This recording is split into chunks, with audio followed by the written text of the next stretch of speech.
Guys, we have another question from the second chapter of the Meriam textbook, Engineering Mechanics. And in this one, we have the T component of the force F, which is 75 newtons, and we need to determine the N component and the magnitude of the force F.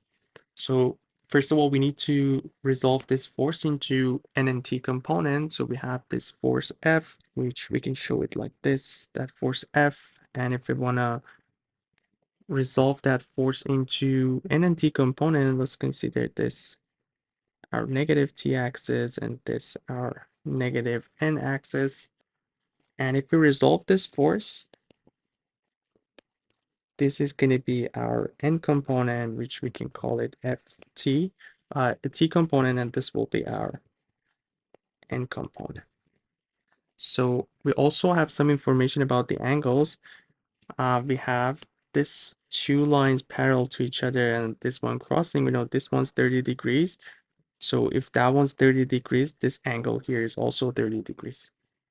So the angle between this horizontal line and here is 10 degrees. I'm just going to show it in here. We have 30 degrees. So if that one's 30 degrees, the angle between force F and Ft would be 30 plus 10. I'm just going to show it in different color. You can differentiate it. So this angle here would be 30 plus 10 degrees, which is 40 degrees.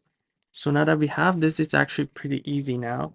We can find the tangent of 40 degrees. And if we look at this right triangle that I'm highlighting in yellow, so we have this right triangle in here. And this angle is at right angle. So the tangent of 40, based on the definition, we have the opposite, which is this side, which is our Fn, over our Ft, which from the question we know is 75 newtons. So our Fn here would be 75 times tangent of 40 degrees.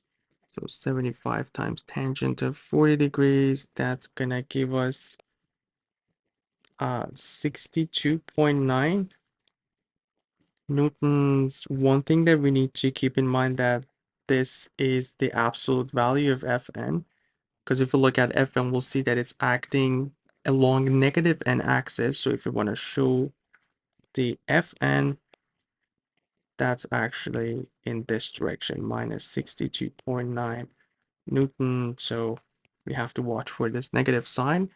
But for Ft, since it's acting along the positive T axis, we can just go with 0.70 newtons that we have. But the question is not over. We also need to find the value of the F, which if we just go into that right triangle that I highlighted in yellow, we can do just simply a cosine of 40 degrees, which would be our Ft 75 over the hypotenuse, which is our F, and what we are trying to figure out. So F would be 75 divided by cosine of 40 degrees. Let's calculate that. So our F would be 97.91 newtons. And if we want to show the direction, we're just going to have this direction. And also for Fn, we have it in the figure, but we can show it like this. So if we get back to the question, we found the magnitude of F. And when we have the magnitude, we always refer to the absolute value, which is 97.91. And we also have to determine the N component. We found both the absolute value and actually the direction with this negative sign. And yeah, that's pretty much everything for this one. Hope everything was clear. Let me know if you guys have any questions. We're covering 3 different textbooks for engineering mechanic on this channel. Feel free to check out the playlist and let me know if you have any questions. You guys take care. I'll see you in the next video. Have a good one.